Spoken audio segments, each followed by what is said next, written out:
Welcome, everyone. This is Glenda Dawson, and you're watching Glenda's Dragons Den.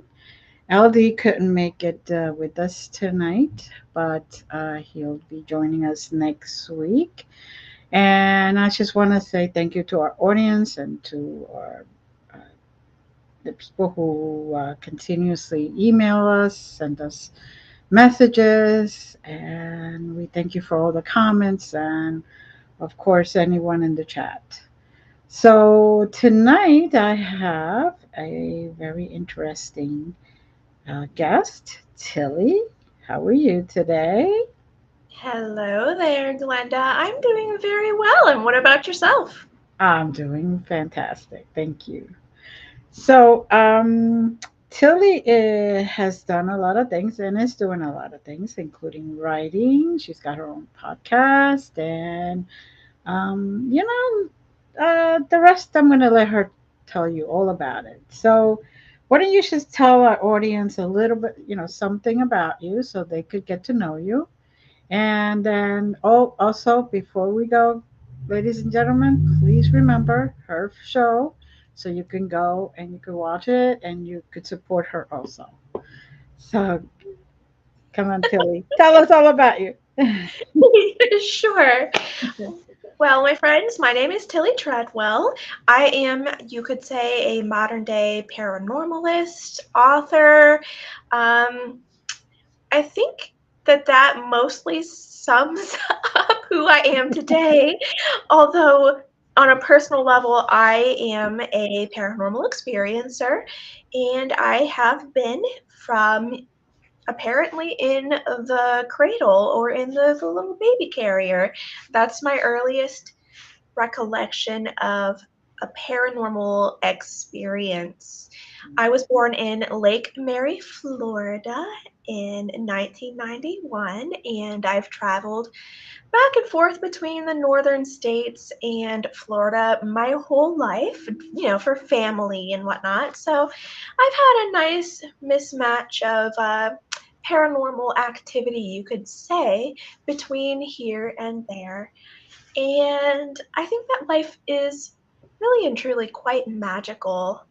I hope simply to share that with everyone as we walk each other home. Mm, very good. Now, so tell us about some of the writings. Um, what have you done? What have you collaborated with? Mhm. Absolutely. Well, my biggest project right now is the book that Tim R. Swartz, myself, and our writing team over at Zontar Press are producing. This book is actually in the final stages. It's going to be released here within most likely the next 8 months, if it even takes that long. I I can't give too many spoilers about that, except I will say that I begin to go into what I call meta mechanics, and that is my grand theory about the quantum universe, how it interacts with all of us here, time, and different types of human and non-human incarnation, and everything in between, the Mandela Effect. All of that and true stories of my own are going to be in this book. So I would highly recommend that people keep their eyes open for that. And of course, on my show, I'll offer updates. So you may want Hmm. to head over there and subscribe. Outside of that, I have an article authorship deal with the Quad Coalition of Sciences and the International Dog Man Project. Um, right now, I am working on a three-part series for the subject of dog man and dog people. Werewolves are also included in that. And then each month, I do provide another article that is seasonally or holiday appropriate. If you'd like to learn more about that, you just go on to Facebook, search the Quad Coalition of Sciences or the International Dog Man Project, request to join the group, and that's the only place you can find these articles. Something more recent, um, I have scored a book deal with Joshua Cutchin, if you're Mm. familiar. So he and I are going to be working together in the future. And then the newest development, I can't share too many details yet, but I might be writing stage plays for a massive, really cool show that works with state operas and things like that. So Nice, nice. yeah, I keep busy. So, how did you get there? You know, we talked about when you had paranormal experiences when you were saying that when you were an infant, basically, and then you started writing. Like, Mhm. what was the transition like? Was it a calling? Was it just coincidence, as people say, just at the right place, the right time? So, Sure. I I like to think that it was a type of quantum alignment magic and mhm, prayer that got me there. So for myself, I regard prayer as being mindful and choosing my own adventure every step of the way as much as I can. mhm, I'm big on free will and using that to create the best life choices possible. And I think that that attitude is magical in itself. So, beyond that, I have a rich history of true, or at least I believe they're true, experiences to pull from mhm, since the time I was in the baby carrier. And this fascinates people because other people have had similar experiences, and it's fun to compare notes. mhm, And let me see. Essentially, it was a lot of synchronicity, being in the right place at the right time. mhm, I would say stumbling across the right people at the right time, too, really. There was the one morning this past year, last March, for example, I was cleaning the kitchen. I was dreadfully bored of listening to the same stuff over and over and over. So I put on Coast to Coast. mhm, For anyone who may not know, Coast to Coast is a massive show that is played internationally. They have wonderful guests and hosts, in my opinion. They cover all kinds of paranormal stuff. I put on the show. Tim Swartz happened to be the guest that day, and he was discussing his, at that time, most recent book, They Make the Others Among Us. mhm, I was so impressed by this guy's attitude, by his humility, his open mindedness, his fairness towards non human people. And I just decided I want to know this guy. I want mhm. to at least try to help him and be of service as much as I can because I think that he has truly earned it. So I reached out to him via email, and believe it or not, he got back to me pretty quickly. We became friends, and the rest is history, as they say. Oh, it's wonderful. It's nice to hear that no matter how uh, big he is, he still responds, you know, because Yeah, there's some people that once they go to a certain level, they just, yeah. it's their assistance or they never respond. So it's nice to hear that. Yeah. Oh, So, he's wonderful. yeah. He is the co-creator of The Weird Walk Home, and he is also the critical reviewer now on that show. And Mhm. he appears with me. Well, he's starting to appear regularly with me too. So Nice, we do a nice. lot together. We work very well together. He is one of the most humble human beings I've ever met, Hmm. and I have a lot of affection for him and a lot of respect for him, personally and professionally. Nice, nice. Now you say part of his job is to review things to make sure that uh, review in what way? I guess I should ask. Sure. He provides critical review, so he makes sure that I'm not putting out anything whack, basically. Because I can have a funky sense of humor, and it Uh-huh. doesn't always planned well. So he makes sure that I'm not too like off the rails in that way. But then he also reviews and makes sure that all of the facts are correct. He double checks Mhm. all of my work. He Good. double checks the lighting and the aesthetics and the content clips that I choose for the show as well, just to make sure that everything is cohesive and well done. And Good. yeah, so there's a lot to it there. Mhm. He's a pretty cool Swiss knife, if I do say so myself. So, I'm sure the audience would like to know more about your growing years and how the, your experiences affected you, or if you were able to talk about them, or Yeah, for so. sure. So, I was born into and grew up in a super old school German and Irish family. Hmm. Let me think. I think the best way to describe them is that they saw children as best being seen, not heard. They Hmm. were heavily, in my opinion, emotionally constipated. They didn't laugh very much. Um, yeah, they also thought that I had issues. They thought that I was born with screws loose Right. because of the things that I was seeing and saying. And I was told my whole life growing up that I should never talk about anything Hmm. that I see. And Hmm. that if I talk about it too much, people will come and take me away and put me in a mental institution and put Hmm. pills down my gullet. I didn't Hmm. love that, you know? Hmm. So I'm the only person in my family who has the biological quirks that I do.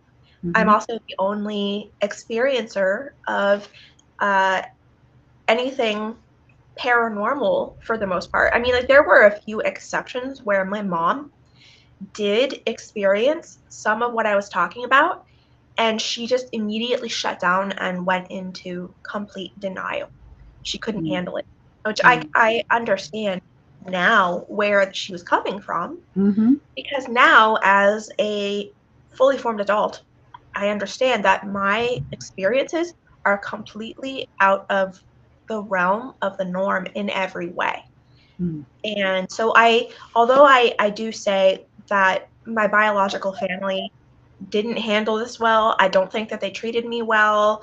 They didn't have any empathy for me, and now because I still say I understand now Hmm. where they were coming from, and I have empathy for that and sympathy for that. And so I try to leave that emotional content as much in the past as I can, but I still want people to understand that this has been my experience, and now I speak out to try to help people who also are being labeled as insane and may Hmm. have been, from childhood, who are probably actually experiencing something else. Right. So Right. I do have a few years of um, professional clinical mental health training, Hmm. and I come with a clean bill of mental and emotional health. I have no issues with like schizophrenia or schizoaffective or bipolar or any personality disorders. I have nothing going on. So I think I'm in a pretty good place to try to offer maybe just a completely different point of view.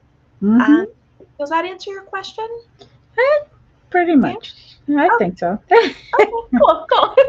I realized I was maybe starting to ramble a little bit, but I No, couldn't. you know what? That when we start talking and you just go, anybody goes off, it just means that it was meant to be said in my book.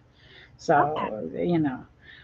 So, would you be able to share like an experience or two that you had when you were young, or? Sure. Sure. The first one that I ever remember having, Hmm. I was, well, understanding how infants grow, I would say that I had to be no more than like 3 to 6 months old.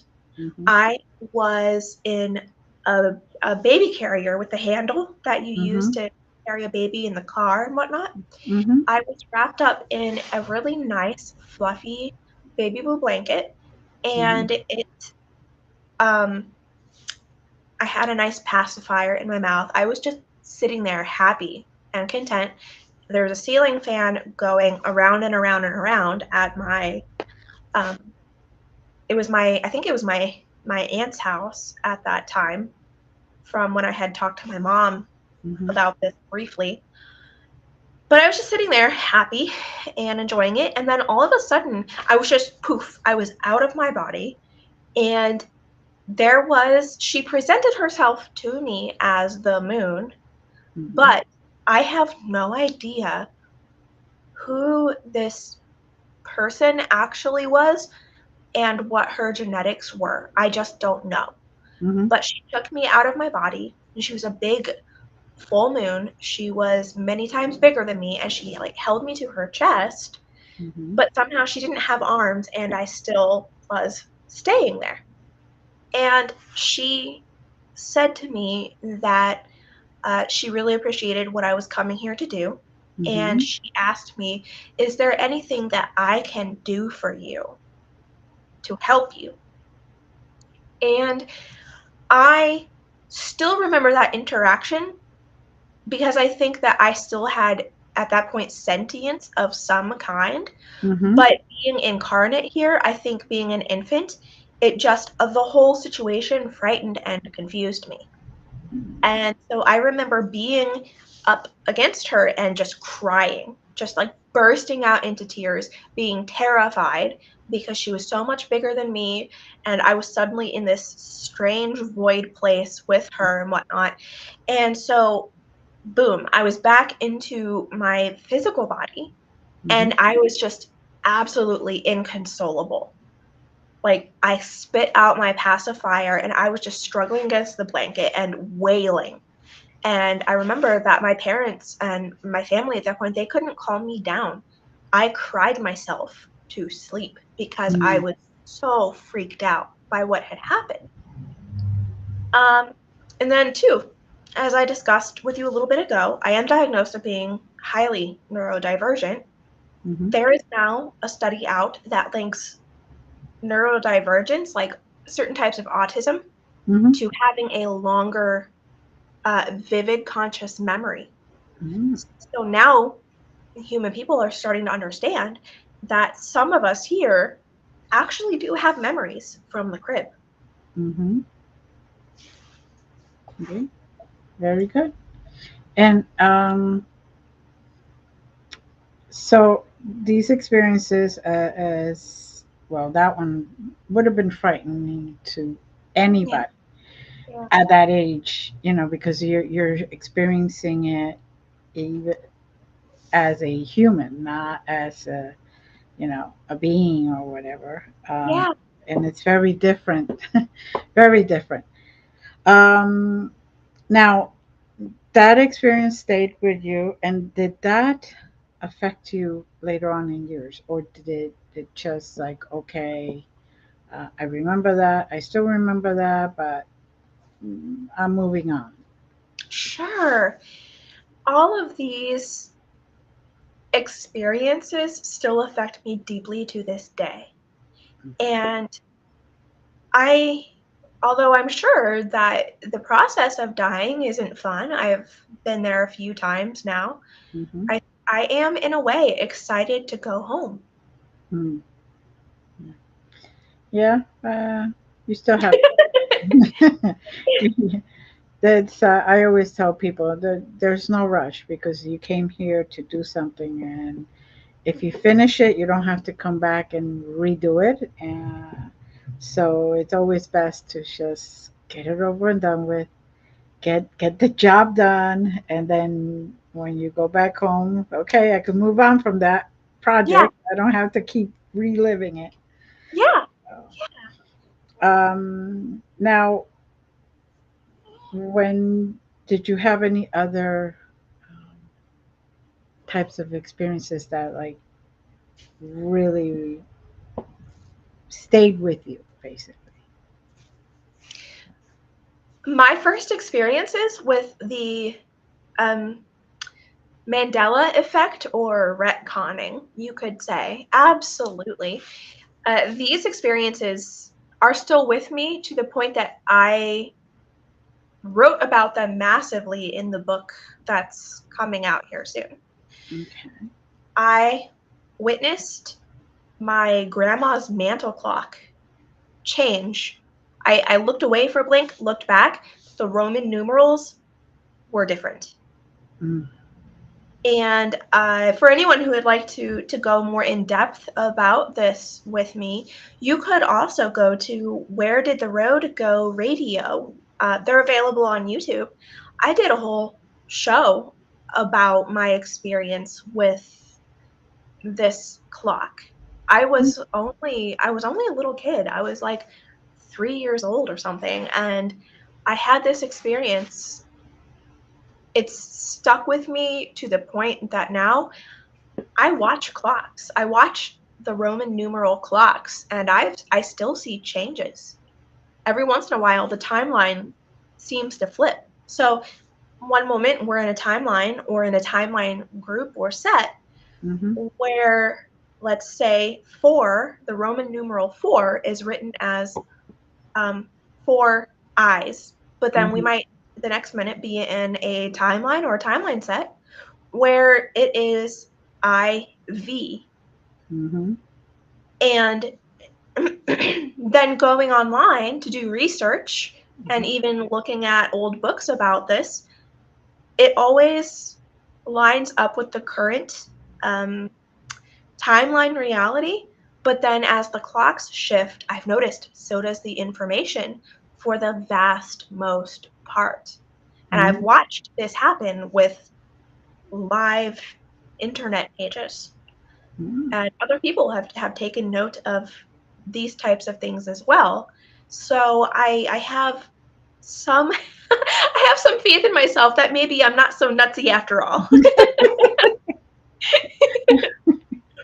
But of course, please don't listen to me. I'm nothing but a Barbie doll talking mad mess probably. I could I could be crazy. Please, everyone, um, deduce reality for yourself. But I believe in the Mandela effect, and I believe as I see it, it could be that. I mean, there's different theories, but one that I think to resonate a little more is that we jump at that moment um, to different dimensions, for example, and we see ourselves in the other dimension, and then all of a sudden we're back in this one. You know, so it's very interesting. And how many times have we said, "Oh no, that wall was green the whole time," and then somebody's like, "No, it's been blue the whole time," and we're like looking at each Exactly. other like, "Wait a second, I know it was that color." Yeah. So, but yeah. Have Um, you ever experienced the Mandela effect or retconning for yourself? oh yeah. You have. Hmm. It's Wow. it's it's one. I'm 60, over 60. Okay, I'm in my 60. I've experienced a lot of stuff. So, Well, I think that's great. We can be nutty as acorns together. so now I understand that what that experience when you were very young is very scary. Was there any other experience that really became scary for you? Um, Oh, no, to be honest. Any other experience that I've had has been, at least I think, really positive. Um, I regard, honestly, most human beings as monsters compared to the non-human experiences that I've had. If you want the full truth, I've gotten a lot more trouble and abuse and pain and dishonesty from human people mm-hmm, than I have ever from any non-human encounter. So even the so-called demons and parasites, Mm-hmm. they've treated me very well, and they've been instrumental in helping me to understand apparently how this world works. And without them, I wouldn't be able to even begin to make now the new series that I'm putting out on the Weird Walk Home, which Mm-hmm. is meta mechanics, talking about vibrations Mm-hmm. and how things like temperature, time, consciousness, light, noise, or sound, and cymatics play a role in all of this. Mm-hmm. But even the so-called darker entities, that's what human people call them, I don't see them as dark entities at all. I see them as opportunities and blessings that human people misconstrue. They have taught me that they only target certain types of human beings. And according to their morality, it makes sense to me, and I support them in that. And this was a big part of my work with the Catholic Church and the so called victims of these hauntings, Mm-hmm. because these human people did nothing but lie about what they were doing, the lifestyles that they were living, addictions that they had, family abuse that they were perpetrating. And Mm-hmm. because they were putting out all of that free food energy, that's what drew these non human people in to eat that energy.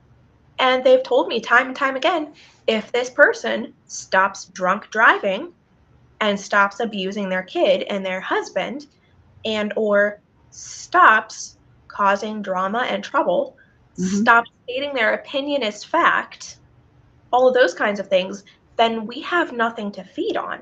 There is no food for us here. We'll go away. But in the meantime, this is nothing personal. They are giving us free food, so why shouldn't we eat? We have to live too. There What you do go. you think about all of that, though? I think that if you stay negative, negative will feed off you. If you stay positive, you'll have positive beings around you because that's what you shine. Yes. So it's that's just it's like I call once you find your tribe, you find the tribe. There's the people around you who resonate with you, who Yes. resonate the same vibrational level that you do. Yes. So that's the whole thing. Now, did you ever go actually like a? I know that a lot of people are interested in so paranormal investigator. Did you actually ever have a team or go with people? Yeah. And how was that? Yes, we were with the Catholic Church. We Mm-hmm. were what I would call an exorcism light team. Okay. Yeah. Okay. The core team, there were four of us, but sometimes there could be as many as five to six, and occasionally seven, just Mm-hmm. depending on what the case was supposed to be, depending upon the location and the reported activity. Um, but yes, we absolutely had a core official team, Mm-hmm. and we investigated several types of alleged hauntings and types of activity. From what turned out it seemed to be forest or wood or nature guardians that were Mm-hmm. being misunderstood, Mm-hmm. to alleged demons and parasites and poltergeists. And then there were a few cases that I thought they were straight up um, earthbound fairy or elemental types as well. Mm-hmm. There was a lot of variety there, which I don't know. I thought it was cool. It taught me a lot. Oh, definitely. A lot of people think that every single terrible thing that happens in a place that could be allegedly haunted is demon, and it could just be a spirit who's extremely angry Mhm. because they're misunderstood, disrespected. Yes. They can't move on because they're being pulled back every time. So there's a lot of investigation that has to taken be taken place or take place um, Mhm. in order for somebody to be called um, into an exorcism or anything like that. I mean, um, just because they appear to be a demon, that doesn't mean they're a demon. Uh, Correct. it could be just um, somebody that's, just a very angry soul, unfortunately. Mhm. There's a lot. There's a lot in between here and there, and people just go straight to there without checking all the facts first. I know that. Yes, yes. And so this gets into the unfortunate habit of most human beings Hmm. to state their opinions as fact. Hmm. And so even me, I admit that I talk a little bit differently Hmm. on air to appeal to the world at large, but in my actual knocking off the theatrics life, Hmm. I speak very flatly and plainly and objectively, and most Hmm. people find that to be boring and unrelatable. But they take the other extreme, typically, where they will say that thing is a demon. They've never talked to that person before. They Hmm. can't even see that person. Hmm. They don't know the history of the alleged victim. There's a lot to it, and they just say, that's a demon. That's a horrible creature. And we are better because, for example, we're God's chosen people or something like that. There's a lot of Hmm. superiority that I find human beings to engage in, and that ties into a lot of delusion. Hmm. So there's not a lot of freedom that I understand most human people to engage in intellectually, emotionally, etc. And then they impose that also on other people, human Hmm. people and non-human people alike. This just creates, in my experience, a lot more trauma. So Hmm. with my mental health training background, I brought a very unique experience and understanding to this team and Hmm. to the Catholic Church. A big part of my role was to suss out whether or not these alleged victims were likely to be telling the truth, Hmm. were treating the resources that the church provided them appropriately, and whether or not they actually needed to be recommended for a formal exorcism. Hmm.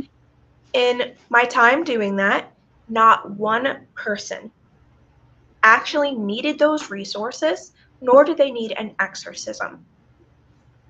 Mental health care, Hmm. vibrational care, Hmm. and personal responsibility and a change of lifestyle would have fixed everything.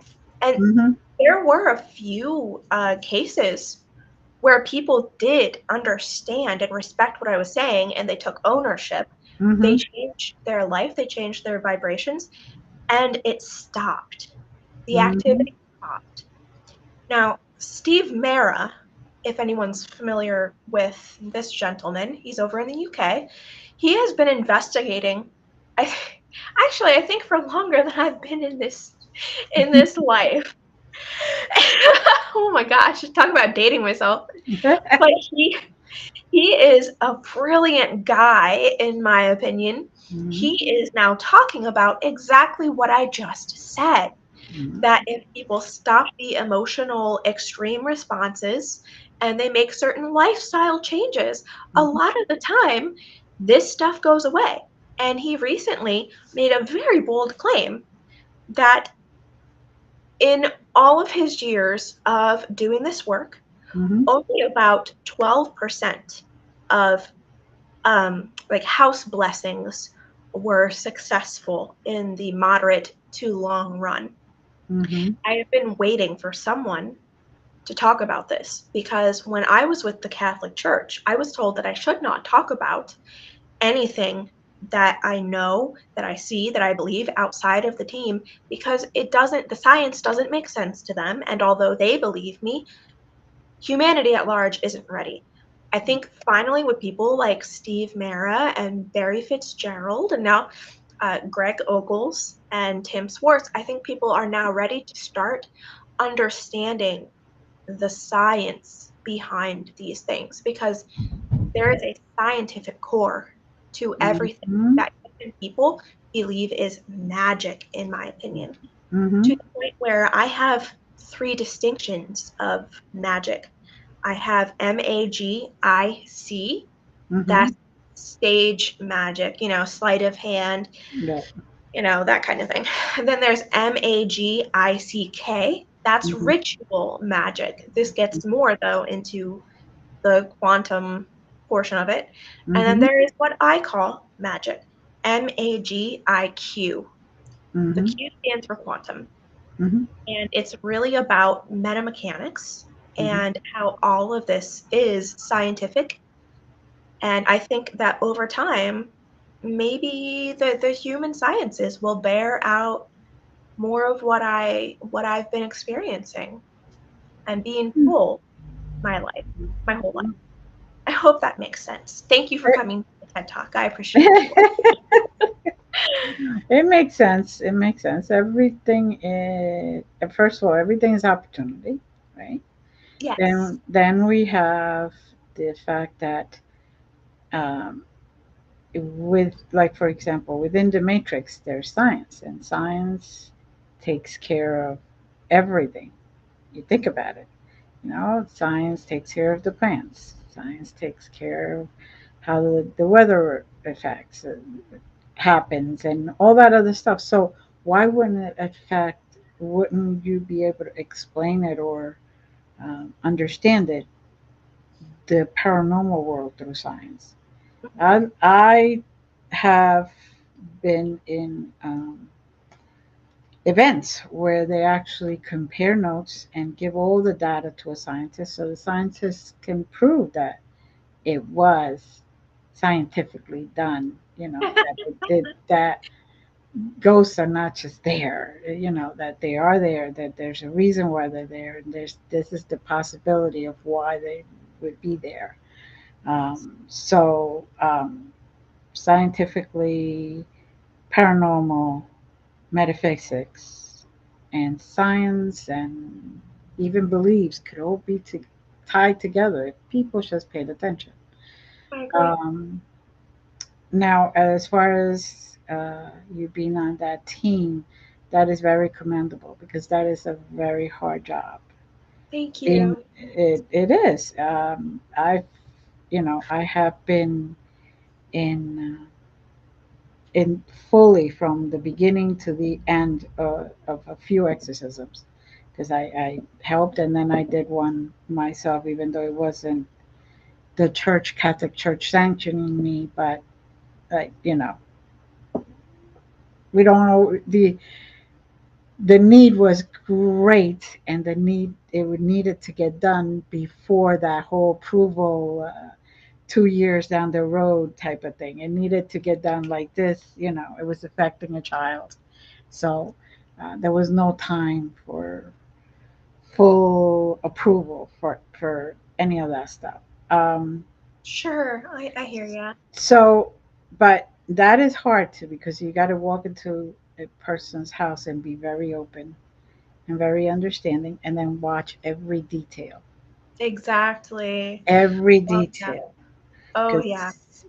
even the lifestyle change. Maybe they're drinking so much that they're becoming violent, and then that adds to the negativity of the house, and then that add, Yeah. add maybe the violence that they're doing is against their wife, for example, or their husband, and then the parents or the grandparents of that person are there going like, "What the heck," and being trying to save and protect the person.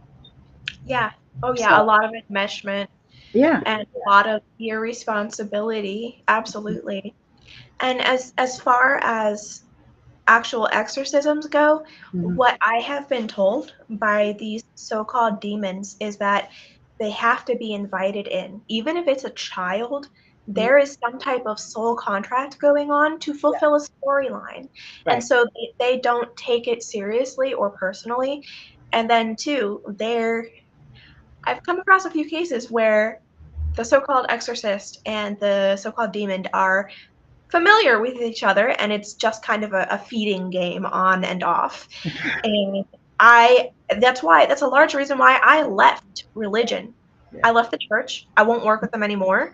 Mm-hmm. I don't agree personally with what they're doing, although I support everyone else if they want to have that adventure. Mm-hmm. That's just my understanding of the mind games going on behind the alleged exorcism. Mm-hmm. But Uh, I'm most open to your feedback and experience. Absolutely. yeah, I've only my whole life I experienced my first exorcism at the age of 5. So Really? yeah, yeah.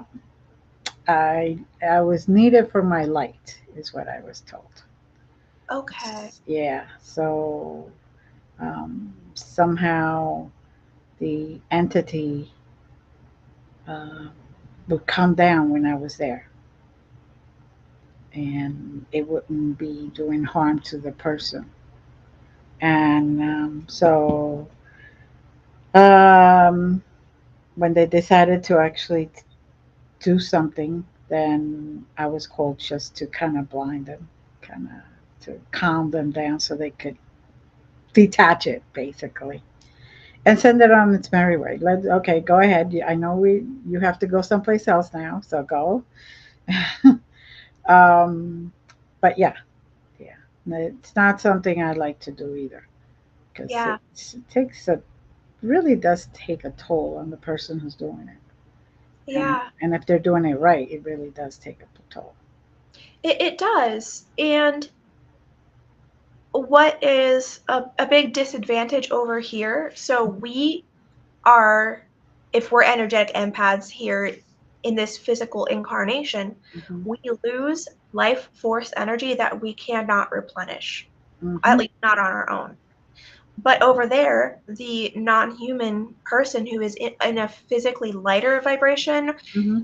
they are just purely gaining energy from all of that interaction. Right. So it's not exactly a fair or healthy game at all. Mm. So this is why I talk about having healthy family systems, Right. having healthy individuals, healthy couples, healthy, like mentally and emotionally healthy children who are um, well occupied and well protected, so that Hmm. this stuff doesn't even have to take place, Right. if that makes sense. Hmm. Hmm. Yeah. It makes sense. It makes sense. Um, now, in your now, I'm assuming you received some type of training to be in that team, or did they train you as you were going?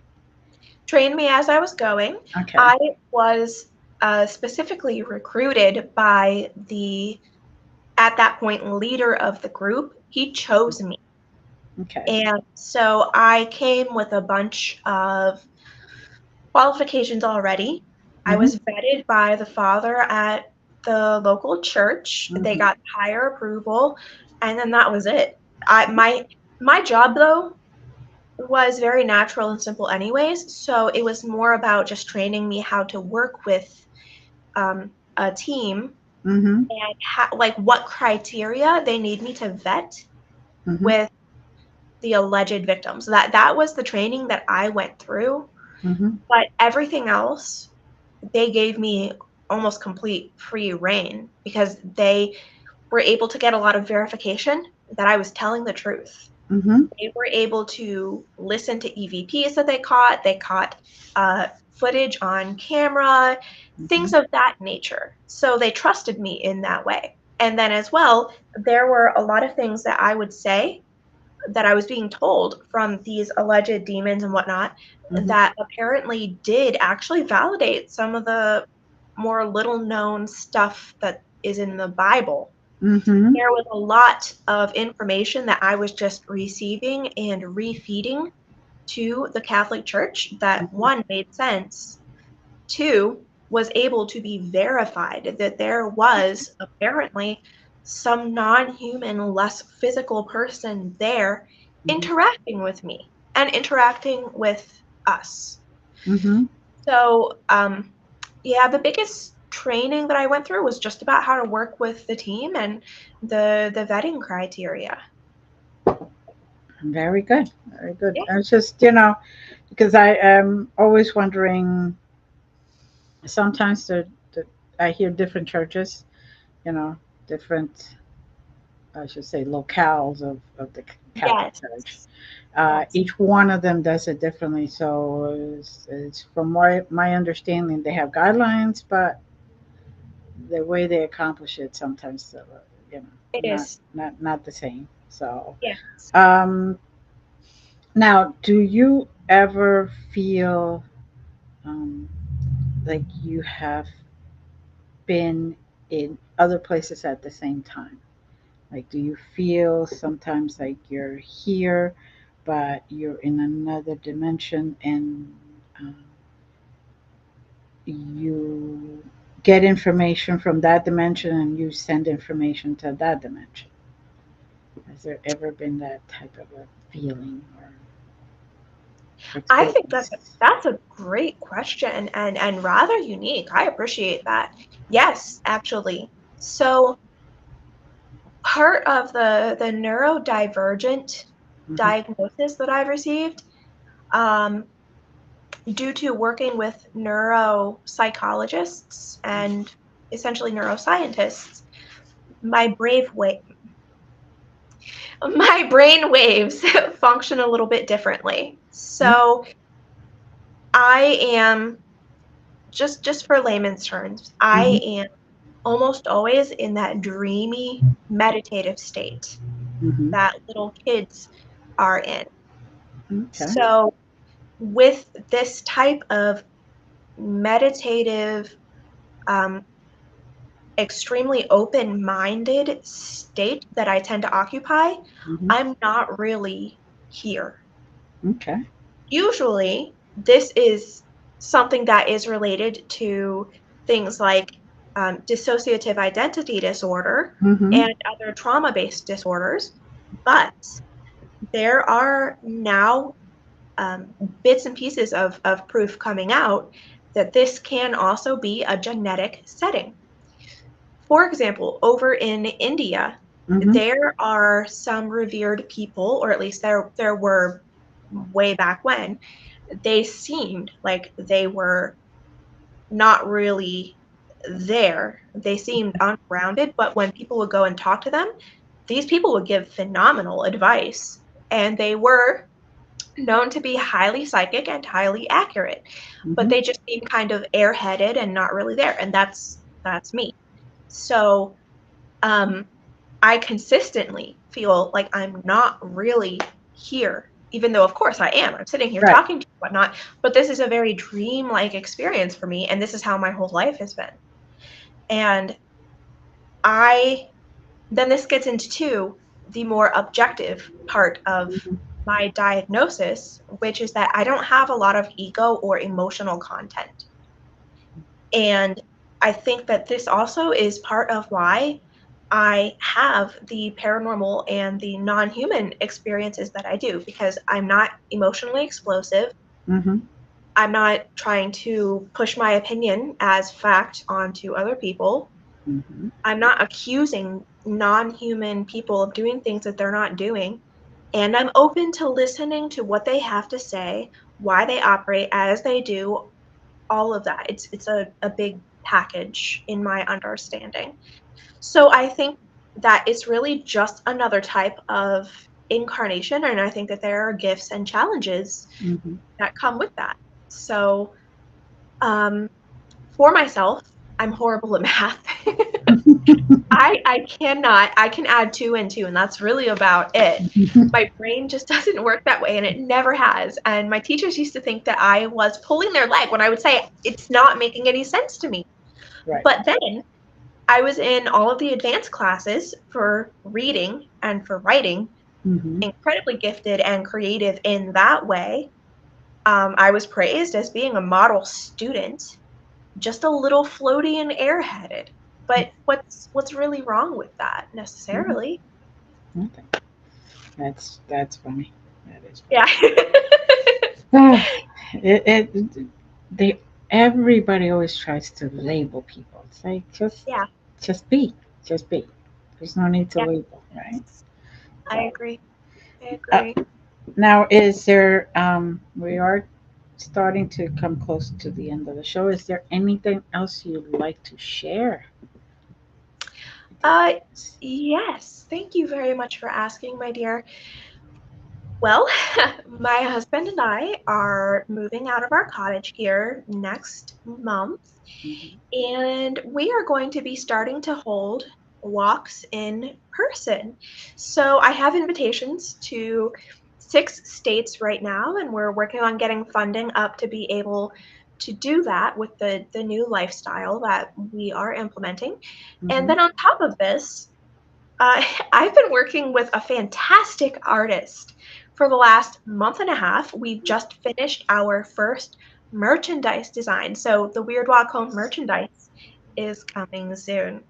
Nice, nice, very As, nice. as well, I am a dessert tea blending master. I've been Mhm. formally educated in that way too. I love to learn. And so now I'm putting that to use too. When the e-shop launches, there are going to be organic, hand blended small batch dessert teas that I have formulated and blended myself. They're going to be up for sale there. This whole e-shop is going to be paranormal themed. And I'm Good. working on some fun names right now for all the teas and whatnot. I'm going to have the merchandise to go with it. And then gift boxes will be available too. I'm going to try to do one for each season so that everyone gets a really nice tea experience. And yeah, oh goodness, I think that covers it. Nice. Very good. Well, I would like to thank you for being so candid and so open. And, it's been great to hear your your experiences, because everybody's experience is different, and maybe there are other people out there that have the same experiences as you or similar, and Yeah, can feel like they're not so out of this world anymore. They could feel that they're safe, and yes. you know not the only ones, that's for sure.